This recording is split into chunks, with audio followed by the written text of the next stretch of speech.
Well, I just got back from the gym and yeah, day 3, made it to the gym. I'm doing the Katie Hearn workout plan. It's from like fall 2016, and I bought it in fall of 2017 and did one day of working out. And now, fall of 2018, I'm actually using it 3 days in. Fridays, every other Friday, I manage my finances, which means I look at how much, do all the money things. I work for myself, so I put away money towards my taxes, because you have to pay estimated quarterly taxes when you work for yourself. Good to know, good information.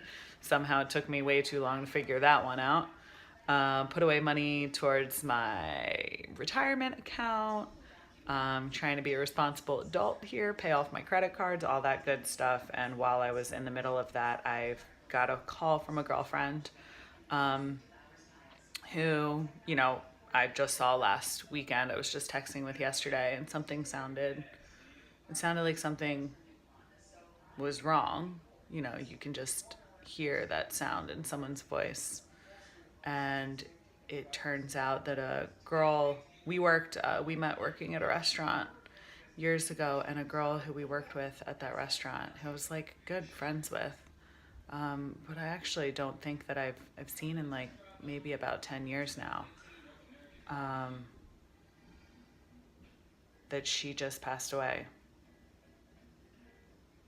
And she passed away from what's likely drugs, a combination of taking, anxiety, antidepressants, and alcohol, probably more. Yeah. A lot of alcohol. I had heard that she wasn't doing well, and I didn't reach out to her. My family has had their own struggles with addiction, and addicts are hard. Depressed addicts are harder. Depressed, anxious addicts are even harder. And yeah, I guess I was selfish, or I don't know what it was. I listened to a bunch of people who told me that I didn't need, not a bunch of people. I guess I didn't. I moved back here a year ago, back to the East Coast from living in California, and we hadn't talked. I asked about her. I heard that she wasn't doing well, and I didn't reach out. I just figured that she would get it sorted out on her own, and now she's gone. That's so sad. She's probably about 36, maybe 34. There's actually 2 people. She's the second person who I worked with at that same restaurant who is now gone.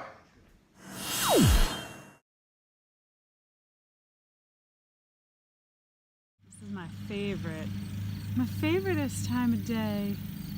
Look, I've got my fancy ring on. Ooh, it looks like I can touch the sky. So that bird that you see right there, guess what it is? It's a mother-loving bald eagle. Yep, there are a couple bald eagles who live around here, and I have the pleasure of enjoying them fly through the sky. It's pretty freaking amazing.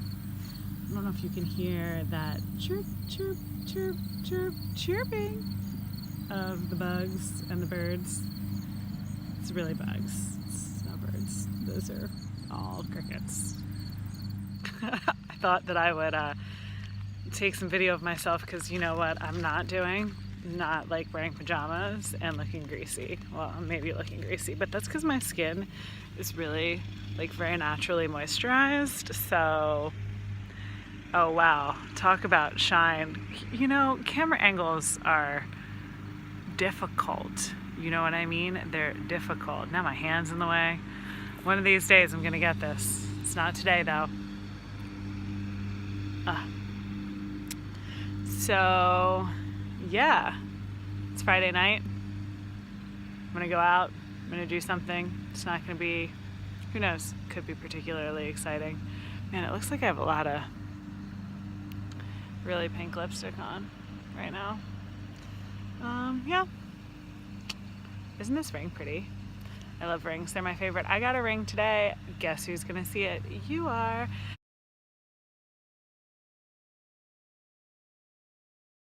And I also, with it, came a lovely little postcard.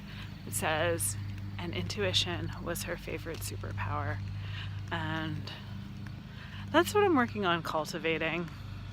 You're gonna hear a lot of the things that I'm working on because I'm always working on something. Aren't you always working on something? I mean, shouldn't we all always be working on something? I guess that's just kind of the way that I live this here life, always working on something. And on that note, have I told you it's really hot in this car? I don't have any windows open and it's really hot. Yeah, really hot. Vroom vroom. Yo, look. It's a moth. It's not like focusing on the moth. On my windshield. It's a moth on my windshield. I like hang out with bugs all day. Let's see. Sorry, buddy. No, I think I killed it. That wasn't my plan. Bad ideas. That is what a dead bug looks like. Sad face. So, do you remember life when we actually had to like turn around and look out of the back window when we drove places? It's like a long time ago. Back in the Stone Ages when I actually had to turn around to back up. Yeah, we don't do that anymore, do we? Nope, never. And the other day I was at the store and I was using my backup camera, which I swore I would never use even if it was in a car, but I also swore that I would never have a camera phone or even be friends with anyone who had a camera phone, which like seems like the craziest shit to say ever now. I was like in high school then, man, what's up with the under eye wrinkles?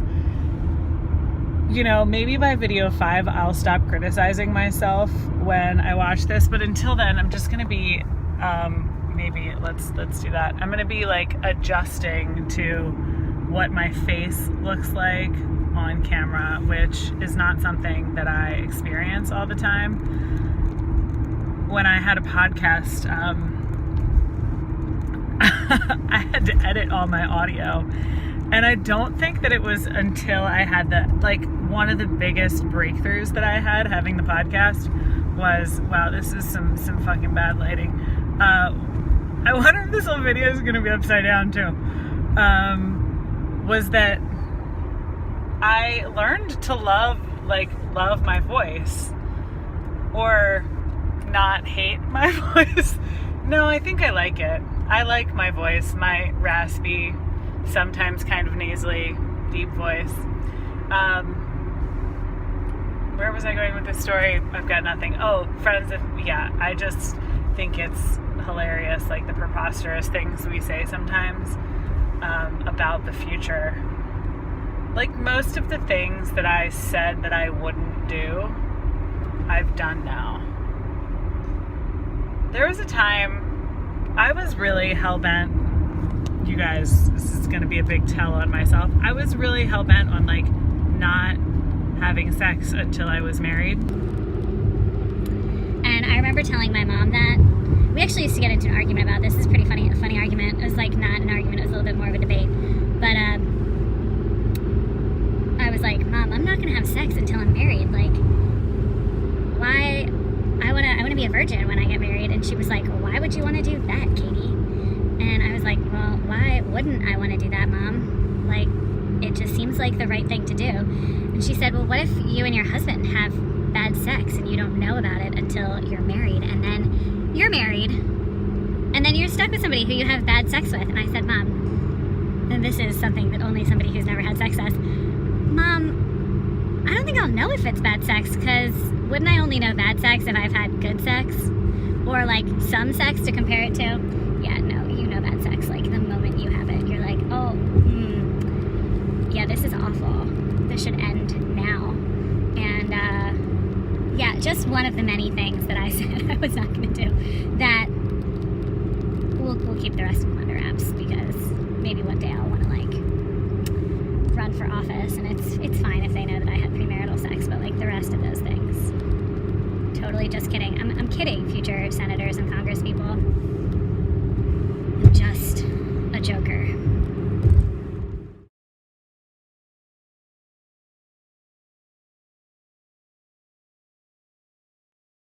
This is some serious advertising that's going on here. Man, can you tell where I am? I'm in Middletown in Newcastle, Delaware. That's where I am. That's what all the signs say. I guess you probably can't see because I'm walking. See, Middletown, Newcastle, Delaware. And I'm going over to this place called 1861. Why is it called 1861? I don't know. Maybe we'll find out.